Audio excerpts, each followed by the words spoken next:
और बाकी जो बात है आपने जो इंडियन का मुझे रेलवे स्टेशन दिखाया है ना, ऐसे तो हमारे यार पाकिस्तान के एयरपोर्ट्स भी नहीं है। आप मेरे साथ चले, मैं आपको ना एयरपोर्ट दिखा दूँ, क्या अंदर जाओ तो बदबू आती बाहर बैठ के।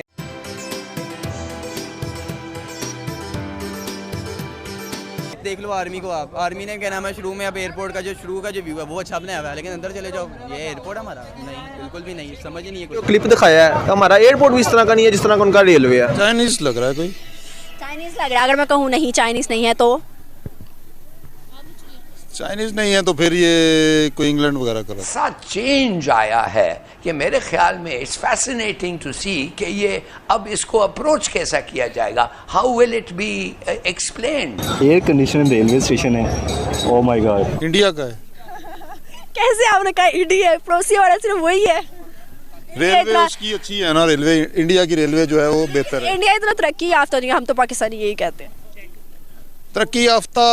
हम तो वो अवाम है जो ट्रेन में से भी लोटा उठा के घर ले जाते हैं। तो ये जो तबाही आई है ये फाइनेंशियल और इंटेलेक्चुअल करप्शन की वजह से आई है। इंडिया ये बात समझ गया है कि मेड इन इंडिया मैन्युफैक्चरिंग की जाए और चीज़ों को अपने घर में जब बनाया जाएगा तो खर्च भी कम आएगा और उससे हमारे यहाँ पे तरक्की भी होगी। पाकिस्तान को ये बात समझ क्यों नहीं आ रही? हम सबको लेके चलने वाले, वसुधैव कुटुंबकम की सोच रखने वाले। इस तरह का रेलवे स्टेशन के लिए बजट चाहिए पाकिस्तान के पास सिखाने के लिए। समय लगी। कौन सा है? ये मुझे इंडिया लग रहा है। कैसा रेलवे? रेलवे बेस्ट है, ये हमारे एयर कंडीशन रेलवे स्टेशन है, ओह माय गॉड। इतना मॉडर्न रेलवे जो कि लगता है कि एयरपोर्ट है, देखिए ना अंदर हर चीज़ है। मुझे बताया कैसा रेलवे लग रहा है आपको भी देख के? देखिए मस्त लग रहा है वैसे तो, बहुत जबरदस्त। दोस्तों शनिवार को प्रधानमंत्री मोदी जी ने अयोध्या के रेलवे स्टेशन का उद्घाटन किया। ये रेलवे स्टेशन पहले भी था लेकिन अब इसे नया बना दिया गया है, यानी कि इसे रिनोवेट कर दिया गया है पूरे तरीके से। इसका 360 डिग्री कायाकल्प हो चुका है। शनिवार को मोदी जी ने यहाँ एक रोड शो किया था और उसके बाद इस रेलवे स्टेशन का उद्घाटन किया और इसके साथ साथ अयोध्या में एक नया एयरपोर्ट भी बनाया गया है जिसका नाम अब किया गया है महर्षि वाल्मीकि इंटरनेशनल एयरपोर्ट। उद्घाटन से पहले मोदी जी ने रेलवे स्टेशन का जायजा लिया और यहाँ पर रेलवे मिनिस्टर भी मौजूद थे जिनकी निगरानी में मोदी जी को पूरा परिसर घुमाया गया और इसका पूरा का पूरा ओवरव्यू दिया गया। इसके बाद अगर फेज 1 की बात करें तो इसकी लागत आई है 240 करोड़। पहले फेज की रेनोवेशन अयोध्या धाम जंक्शन रेलवे स्टेशन की पूरी हो चुकी है। इसकी 3 स्टोरी बिल्डिंग है और अगर बात करें इसकी एमिनिटीज की तो इसमें वेटिंग एरियाज है, क्रोक रूम है, एस्केलेटर है, स्नैक प्लाजा है, स्टोर्स है और पूजा का सामान भी यहाँ आपको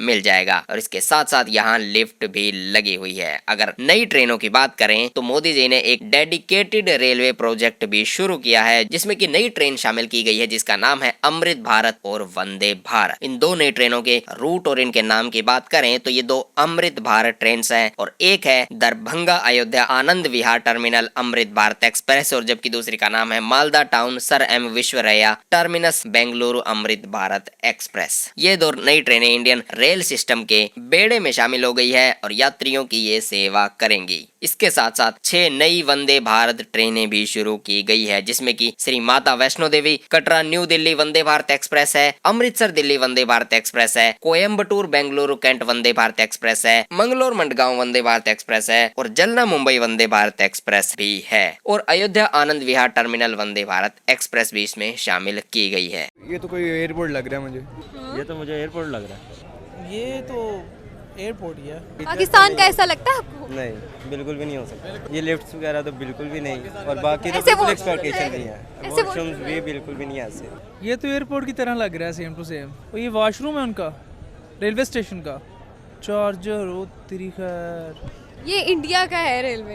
इंडिया का ये इंडिया का है, ओ फैंस, ये उनका रेलवे स्टेशन। अच्छा उन्होंने हर चीज़ की सहूलत दी हुई है। अंदर उन्होंने फ्री वाईफाई ऐसे ही है। और वाईफाई छोड़ा, उन्होंने अंदर रेस्टोरेंट्स भी दिए हुए हैं। यहाँ तो बिल्कुल। कुछ भी नहीं है। यहाँ तो एक छोटी सी टी बार बनी होती है जहाँ छपड़ी बैठ के पानी से वही पानी अंदर दे रहा है, वही पानी की चाय बना रहा है और साहब मलंग बैठे सुट्टे लगा रहे हैं। मलंगों का घर बना हुआ है एक्चुअली पाकिस्तान में। उनका काम होता है मुंह में और जहाँ पे उंगलियां मारी जा रही होती है वही उसी से चाय वो बना कहते हैं जायका उस चीज़ का आता है। ऐसे ही है। हाँ जी। इंडिया की लग रही है।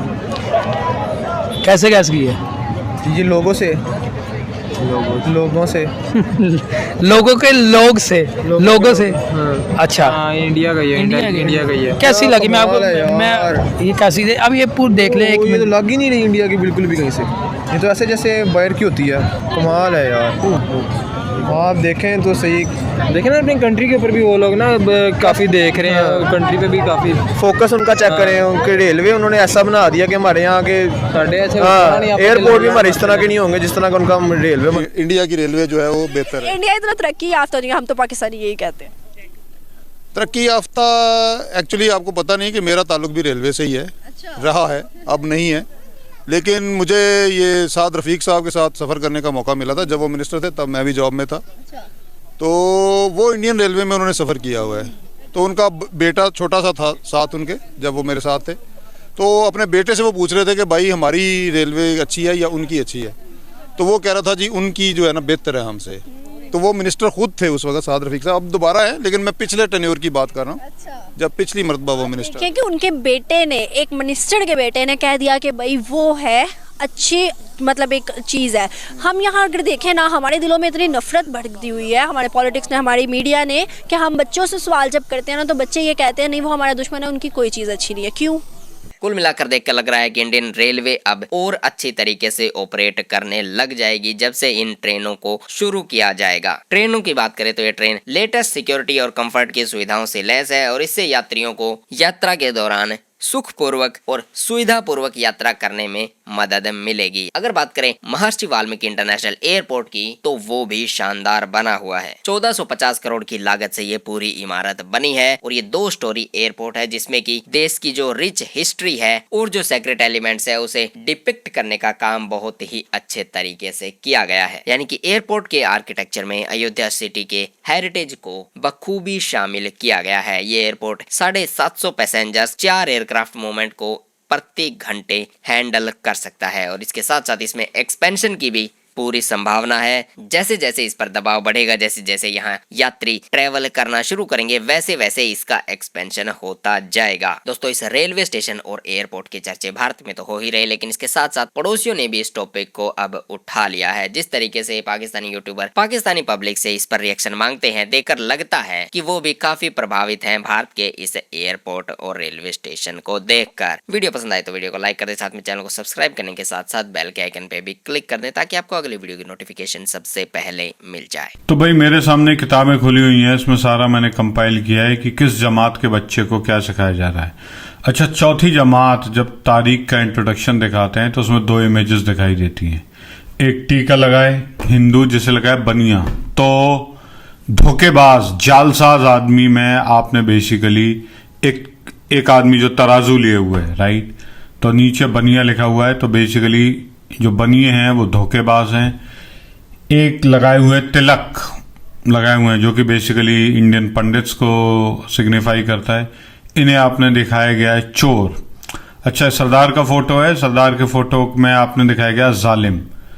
तो यानी बनिया चोर है, पंडित जो हैं, बनिया फ्रॉड है, पंडित चोर है और सरदार जालिम है। तो ये आपने बेसिकली बचपन में ही इम्प्रेशन दे दी, राइट। आगे चलें, तारीख 6ठी क्लास से बाकायदा पढ़ाना शुरू होती है। तो पहली तारीख है कि बहुत सारे हिंदुस्तानियों ने नेशनलिज्म की डिमांड की जो कि प्योरली हिंदू इन नेचर थी। यानी बेसिकली हिंदुस्तानी जो इन्फ्रेंस है वो ये है कि हिंदुस्तानी एक हिंदू मुल्क की डिमांड कर रहे थे, राइट।